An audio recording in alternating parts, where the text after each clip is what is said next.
You're listening to episode. Don't stop. We're going to do this. Don't edit this. You're listening to episode 173 of the D6 podcast. I don't know anything more important in our society or in the kingdom of God than to help the church, help the family. Discipleship is not an event, it's a way of life. And one day it just hit me that discipleship at home was not about doing more. It was about inviting Christ into what we were already doing. The goal of family ministry is not families sitting on the couch holding hands and singing Kumbaya. The ultimate goal is families that love God, love people, and make disciples of all peoples. So that's why you're here. You're here to say 1 hour a week, as significant and as awesome as it is, we know that it's not enough and we want to be intentional with every hour. You're listening to the D6 podcast. Here's your hosts, Ron Hunter and Jeremy Lee. Hey, everybody, this is the Family Ministry podcast that helps you connect the church and home. And I am here with my co-host and friend, the bearded and beautiful Ron Hunter. How are you, sir? Man, I am good. Well, your beard inspired my beard there, Jeremy. We're just the bearded co-hosts. Or should I say that my wife liked it and I kept it? There you go. Your priorities are straight. Absolutely. And speaking of priorities, we have a guest today that's going to be talking to us about the priorities in the lives of teenagers, their core needs, and also just how do we parent in a world of screens. And I know this is what parents want to be talking about. We're going to give them a lot of cool stuff today. Actually, our guest is Paige Clingenpeel, my friend, who just got done doing a TED Talk. Wow. I know. What an honor. I know. That's a whole new level. Yeah. That's like when you say, I work for Google or I work for, it's like people are like, oh, really? That's right. And so she just did a TED Talk. So that leads me with this. I thought this would be a fun question. Do you listen to TED Talks? And if you do, what are some of your favorites? Oh, man. I do listen to them not as frequently as I should because I'm probably a bigger reader than I am a watcher online. Yes. But almost anything Simon Sinek has done, some of my favorites. Yeah. He takes, again, we've talked about taking the complex and making it simple. He's got one that he does that kind of takes off from one of my favorite books on communication and change, Diffusion of Innovation by Everett Rogers. Big book, and he simplifies it down, a component of it down to a TED Talk, and it's really, really powerful. I leverage TED Talks too, because I'm going to peel a layer off for you right now and let you, you told me about your love for puppets. Yes. My love. No, I did puppets. I didn't say I had a love of puppets. If those of you who don't know, I was obeying my dad and my mom so and doing puppets. So this is now an act of obedience because I'm ragging you about That's right. So a couple of episodes ago, you'll learn that Ron was an only child who played with puppets as a child. and I can't stop teasing him about it weeks and weeks later. Correct context. I did puppets in children's worship. That's whole different visualization there. So therefore, anyway. But here's something about me: is I love poetry. I actually write it for fun. You'll never read it, I promise. But I write it for fun, and my favorite type of poetry is spoken word poetry. So I'm always looking for good spoken word poets. Yeah. And the TED Talks actually has a nice selection. They invite spoken word poets to come in and perform their spoken word poems as a TED Talk. Wow. And so I am all over those. If there's ever one that comes out, I'm all over it. So are you writing to aspire to a TED Talk? No. You just enjoy. This is legitimately, I'm not even trying to, my poems are not, I've never even studied it. It's just a way, we all need a way. Some people do journalism. Yeah, that's me, your outlet. It's poetry. And I have an app called Poem Hunter, and it like Ron Hunter.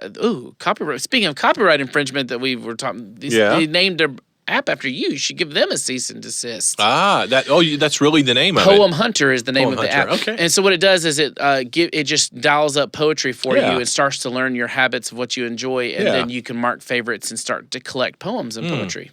Very good. So I don't even know why we're TED Talks. That's why. Those are my favorite types of TED Talks. But anyway, Paige, our guest today, she did a TED Talk recently about teens, parenting teens, and screen time and the effects of screens on our brains. And she segued that into the core needs that a teenager has and how screens can kind of work against those core needs. Really, really cool TED Talk. I asked her to kind of give it to us in an interview style, and that's what she did. In fact, I don't talk a whole lot. She kind of teases me at the end. She's like, you didn't really even talk a lot. I said, well, you did what I wanted you to do, which was let us experience this TED Talk. I want our listeners to search out and find one word that's used during this interview. Neuroplasty. Just be listening for it. You're right. Neuroplasty. And you would think, wow, that sounds like it's going to be boring. It's not. It's really, really, really great. No. Neuroplasticity is actually what we're looking for. Neuroplasticity. Say that one several times. I love that you brought that out. That is funny. So we have a new book from Lissy Reno, and this book kind of we were talking about the minds of teenagers. This book kind of dives into the mind of a teenager, and she gives her perspective of what it was like to be raised in a D6 family home from the perspective of a teenager, right? Absolutely. Have you ever talked to your kids and you had somebody say, well, what they meant to say was this, and they became the translator? You know, as we're talking to them, we're like, that's not what I heard them say, but you almost need a translator to really get it. Well, we challenged Lissy to write a book as the translator between parents and their teenagers. Yes. Between parents and their, older, even college age teen, they're approaching that. They're thinking they're independent. They're still at home. They're still under 18, but they want to be treated like an adult. And they're saying one thing and they're meaning something different, and they're interpreting mom and dad. That's what this whole book is. And that's not an easy task. It's not. And you laid that out to her hoping she would do a good job, and then she blew your mind. Well, you are absolutely right, because we heard her speak on the topic. Oftentimes people are great speakers but not great writers. It turns out that whenever she started writing this, she captured every part of what we hoped it would be, and the writing is every bit as good as the speaking, and that's rare for people to be able to do both. That's why next week she's going to be a main stage speaker at D6. Yeah. Who's, she's now 19. But, she's written this through this time of growing up in a pastor's home, even struggling. You think, well, what can she say? No, she really has interviewed other teenagers, not only in the United States, but she's traveled and spoken abroad, too. We were speaking in Asia together, and she was interviewing teenagers over there for research for her book. Same principles, same issues, regardless of your language and where you are. So you don't want to miss this one. So parenting books for parents of teenagers typically is the expert encouraging the parent, which is not a bad form. Plenty of books in the D6 library like that, but this one comes from the other way. It's totally unique. Different. And I think there's a certain group of parents that'll love it. So if you're a youth minister or a children's minister with older children becoming teenagers, either way, you're going to want to check that out. You can go to d6family.com to do that. What you're also going to want to check out, though, is Paige Clingenpeel's, in essence, giving us our own D6 version of her TED Talk on the core needs of teenagers and parenting around screens. I think you're going to enjoy this. We'll be back, and we'll have Paige Clingenpeel after the break.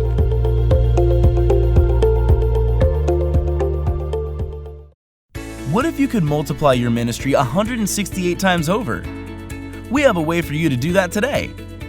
We believe that true discipleship is attained through diligently studying God's Word and applying the Scriptures to your daily life. Spending 1 hour each week out of 168 in a worship service is simply not enough. D6 devotional study guides are here to help. Each week, everyone in your family studies the same theme, with lessons and devotions appropriate to each age level. Moms and dads will love the devotions and articles as conversation starters. Children will love reading and playing games in their own devotional study guide. Families will love spending time together during the week discussing and studying the Scriptures. To learn more about the D6 devotional magazines, you can go to d6family.com/D6curriculum.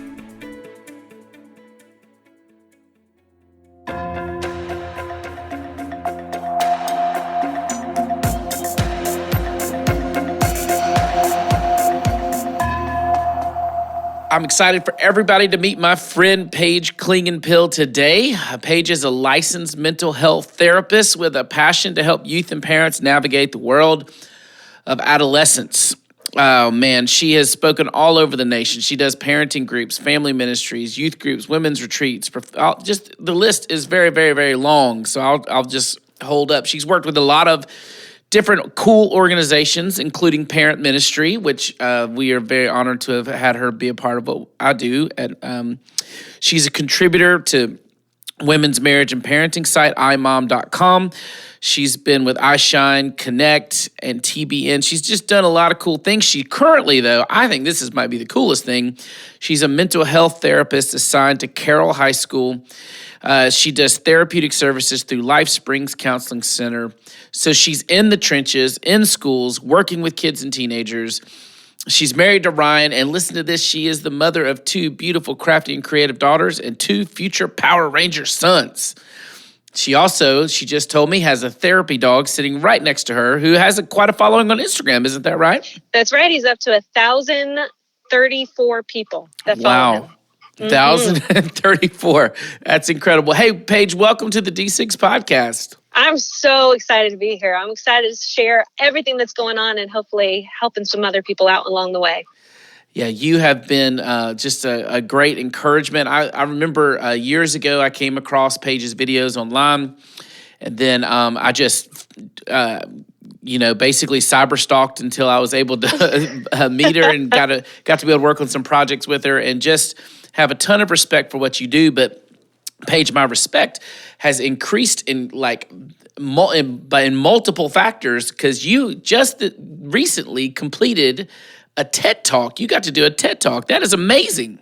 I did. Yeah, it was such an amazing experience. It was a TEDx here in Fort Wayne, Indiana, and it was just such a privilege. I really enjoyed it. So I'm just always curious whenever I talk to someone who's done a TED Talk about the process. Talk to me about, because, there might be somebody listening who gets inspired by you and they want to do a TED Talk. So before we jump into what your TED Talk was about, tell me about that. What was that like? Well, they kind of ask you, what's your big idea? So what's not only motivating you, but what do you want to speak into the world that hopefully changes people? And so I started thinking, adolescence is my thing. So I started coming up with some ideas of I really wanted to empower not only parents and teenagers, but people that don't even understand that they can impact the next generation. And so in that process, they say, come up with your big ideas, name 3 things that you feel like encounters you. What is your identity? And so I had to come up with 3 words. And that in itself was just challenging. Like, how can I sum up my identity in 3 words? And then just going through the process of how to take my big idea and make it concise, put it into 25 words or less. And it doesn't seem like a big deal until you have this massive, passionate idea and you have to put it into 25 words. So I was able to be very thorough and concise with my word choices and just really just put it out there, and hopefully it impacts the world around me. One of my jobs in this podcast is to identify when our guests say something that's transferable to the world of a minister. And ding, ding, ding, you just said something very transferable. Hey, youth minister, children's minister listening, can you take, in your weekly talks, can you take a big idea down to 25 words? There's your challenge for the week. That sounds good. So, okay, let's hear it. What was your big idea in 25 words or less? Kyle, the producer, you need to start counting now, but see if she gets it right. Hold on, that was a one-time thing. They wrote it down for me. It definitely went in passing. But it's basically along the lines of technology is changing so much of the next generation in biopsychosocial ways. So that's basically everything about a teen. It's changing their brain. It's changing social relationships. So even though that stuff is changing, I do believe that there are things that remain consistent, that are intrinsic to the value of humanity. And if we pour into those things, I believe there are 3 such core needs. If we pour into those 3 core needs, we would be able to transfer health onto these kids so that they can become successful, independent adults that are going to impact the world in a great way. Well, you won because you got to do a TED Talk, but you totally lost on 25 words or less. I bet I did. Fail right there. But that's okay. Effort. It's okay. Hey, listen, you said that they wanted you to break your TED Talk down into 3 main topics. That feels like a really great structure for our time together. So what was the first thing that you talked about in the TED Talk? Well, I did talk about how the brain development and the social relationships have just totally been impacted by technology. So we know with technology that it's increasing the need for stimulus in kids and adults. So we're seeing more ADHD symptomology, not only in kids, but also in adults. And that's just due to the constant reference of information. So if you watch like a TV show or a movie, the screen changes every 3 to 4 seconds. Our brain, because it has something called neuroplasticity, is constantly changing to the environment. It's adapting. So if it's not getting that 3 to 4 second change in information, it's going to lose focus. So now imagine kids going to school whose brains are designed to remain stimulated, have to sit and hear a lecture about geometry or history. They're not able to focus, not able to retain the information. So that was one of the things that I focused on. But then also just this objectification of humanity. We're no longer seeing each other as peers or brothers and sisters of humanity. We're seeing each other as objects to give me pleasure, to give me stimulus, or an outlet for my anger and hatred. And that's just translated all of the human relationships that we have.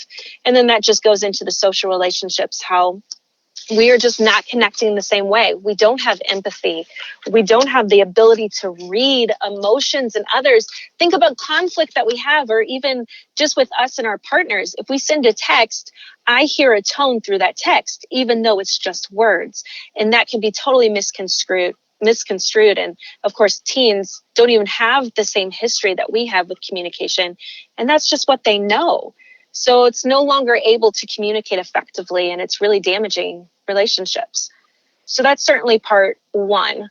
And then how can we transform these kids so that they can become independent and successful and healthy? Well, and just mature, frankly, is pointing into the 3 core needs, which is to be loved, to be safe, and to have purpose. Okay, hold on. That's very, very good. First of all, I believe we just had a D6 podcast first. I think that's the first time we've ever had the word neuroplasticity dropped. Yes. in an interview.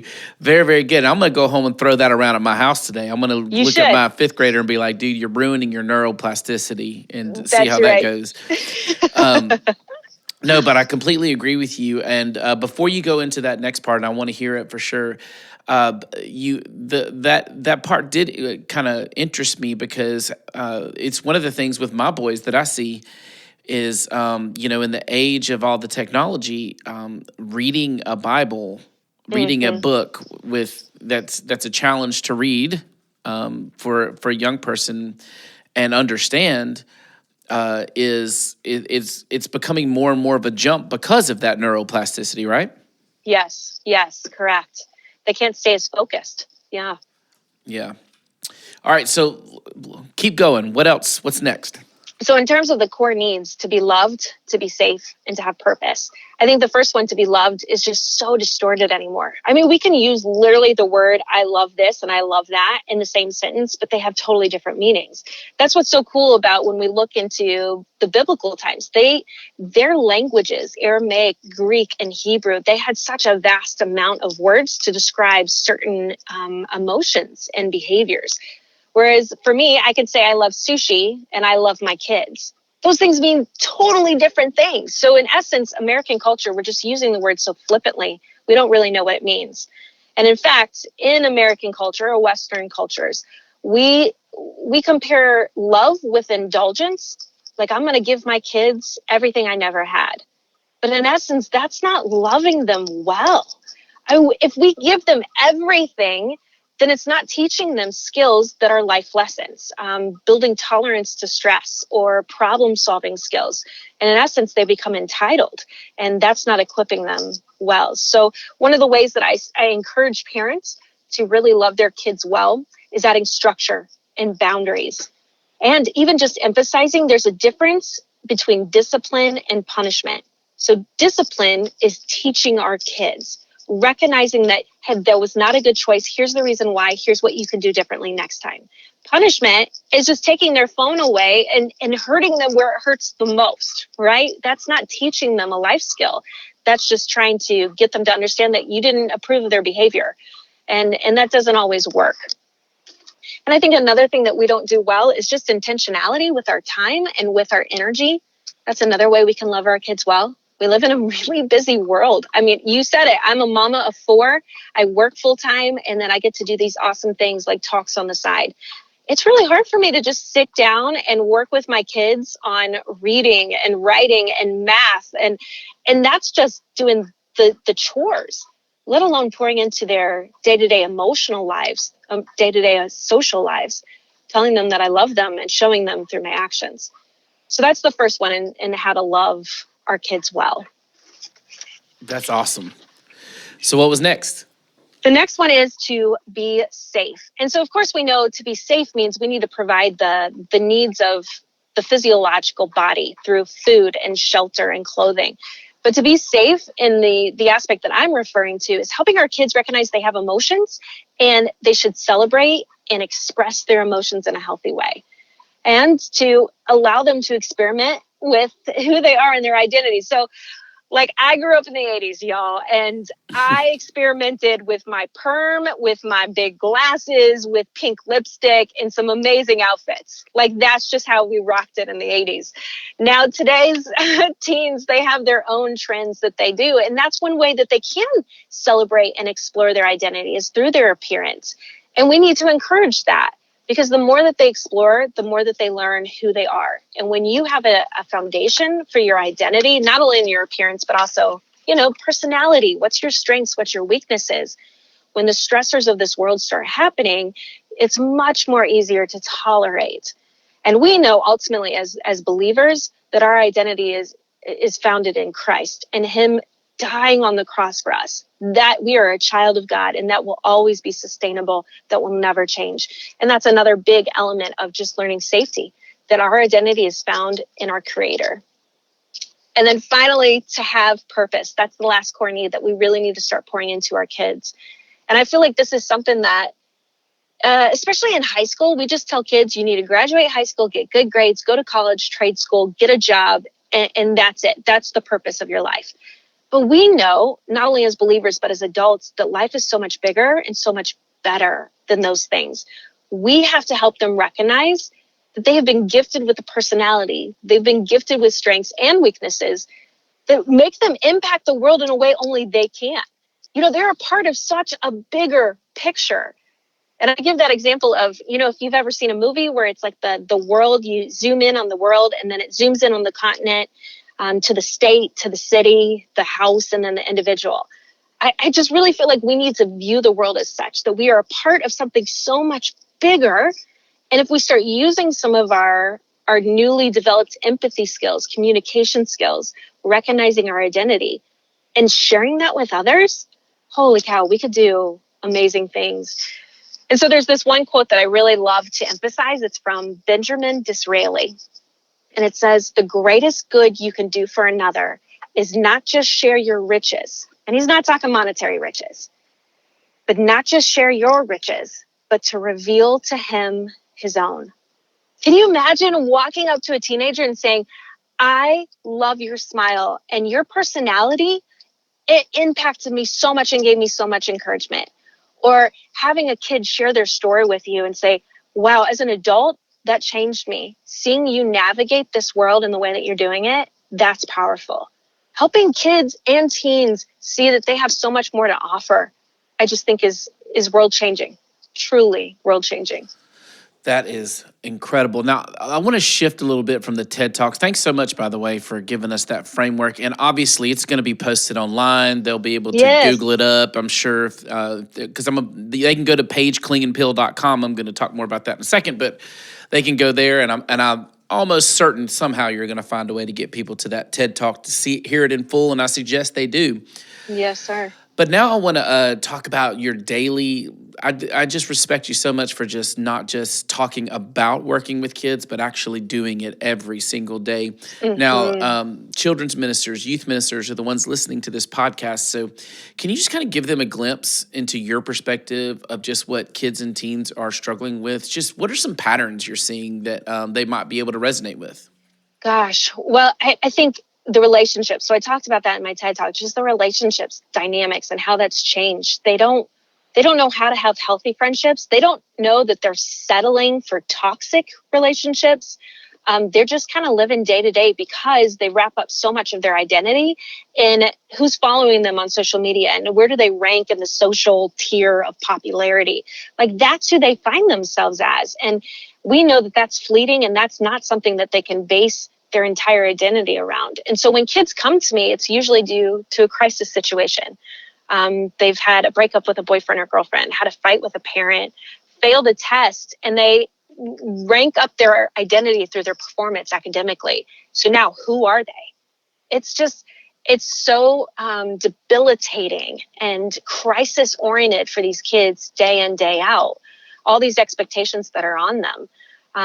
But usually, honestly, all that I do is I just sit there with them in that emotion and I tell them it's going to be okay. Wow. That you are so much greater than that test, than that boyfriend, than that fight with your parents. There's so much more hope in this world.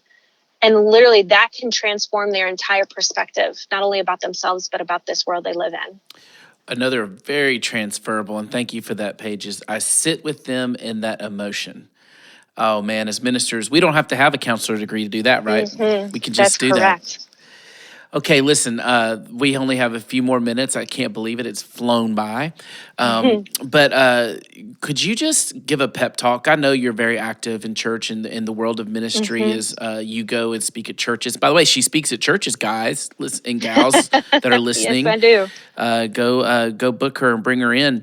But can you just kind of give a pep talk to the ministries community that would be listening to this, to our listener base, just as they're dealing with these emotions and sitting with these emotions, just give them some encouragement as we're heading out. I mean, you mentioned that I'm trained therapist, but there are so many times that I sit with these kids and I just literally am praying, hoping the Spirit will speak through me, because words just do not come naturally always. It's hard because you recognize the depth of the emotion. And so what I say, guys out there, just start praying as soon as those kiddos come into your office or into your room, or you're just sitting with them. You do not need the right answers, because it's truly not you speaking. It's not your wisdom. It's not your experience. Your story can be used. Your wisdom can be used, but it's ultimately when you are the willing vessel, the Spirit can speak through you. And ultimately that's what that kid needs the most. They need Jesus. That's where the healing comes from. And so just start praying that He will speak through you. And I guarantee you God will show up, because that is something He has promised to do. So good. Hey, you guys have been listening to Paige Clingenpeel, and I'm going to spell that last name so you can look up her website. Please do. You've said before, that's a gift your husband gave you, right? That's right. I love the man. Yes. CLINGENPEEL.com. That's Paige right. Clingenpeel.com. And when you get there, guys, you're going to see articles like "My teen was invited to a co-ed sleepover." That's probably interesting. Signs of teen dating abuse. How to get beyond your teens' one-word answers. Lots of good, practical, helpful stuff. And then she's got some podcast videos. There's lots of free resources on her site, and definitely a place where you can book her to come and be a part of what you're doing in your ministry. She's just a great voice that you will be glad to include into what you're doing for families. Paige, thanks for spending some time with us. I truly appreciate it. Oh, absolutely. Thanks for having me. All right. Talk to you later. Bye.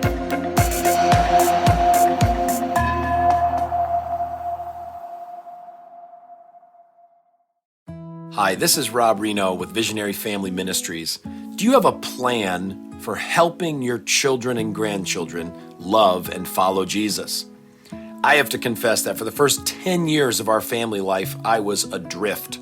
I didn't have a clear picture of God's purpose for our family, but it's never too late with God. He used His word in my life to turn my heart to my children and to give Amy and me a shared vision and purpose for our home, and specific action steps that we could take to do all in our power to help our children love and follow God.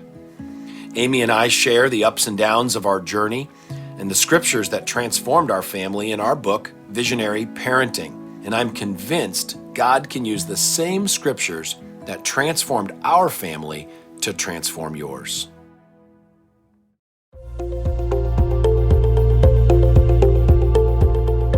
Wow. You guys really covered a lot of ground, and you were more quiet than I would have thought, even though you told us that. Look, she one of the things, I've said this in the interview, she is in the trenches every day working at a school as a counselor. This is not just, she's a licensed therapist, she's a speaker, she writes blogs, she does so much. But she's credible because she's every day in the trenches. And in fact, to do that interview, she had to run out of the school, go to her car with her therapy dog in the car. She was like, "Can you hear my dog panting?" We're like, "No, we can't hear the panting of your therapy dog," which is amazing to me because the dog, my old dog, if they would have been in the car during an interview, that's all you would have heard was barking. But I guess the therapy dog is a non-anxious dog. Because we never heard the dog. Did you hear it? No. So wow. But thanks to Paige for giving us some of her time. I know she's super busy, but I know she's excited about this TED Talk. What a neat opportunity, and she nailed it. You'll obviously be able to find the video online. I hope you guys check out her resources and her website. Really, really cool stuff. Yet again, I just want to mention it. One of the ways we try to serve our audience is to introduce you guys to as many people as we can that are out there that have resources that can help you, and she for sure is one of them. So thanks again to Paige. Now, next week, we have another name that might be new to some of you guys. We have Bill Hull. Ron, tell us about Bill. And also, by the way, we are into our fall series of podcasts where we have more than one interview. We're going back to our two-interview format. That's right. So we don't just have Bill Hull, we have Dale Hudson. So kind of introduce next week's episodes. Well, Bill Hull is one of those discipleship gurus that's been around a while. When we think of, people who have been in like student ministry, and we think Richard Ross, or we think, Jim Burns on the West Coast. When we think of discipleship, people oftentimes think of Bill Hull. They think of, some of those names, and Bill has been a champion in this arena for many, many years. And I'm glad that we have him as part of the D6 podcast.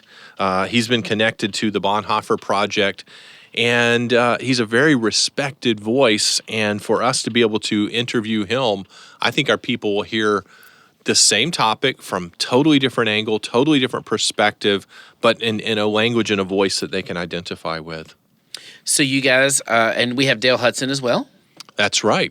Dale Hudson, children's guru. He is led some of the largest children's ministries in the United States, and now as a consultant for children's ministers, travels and speaks full-time, just helping other children's ministry develop into a great mindset. He's written books, What If Your Children's Ministry Was Run by Disney?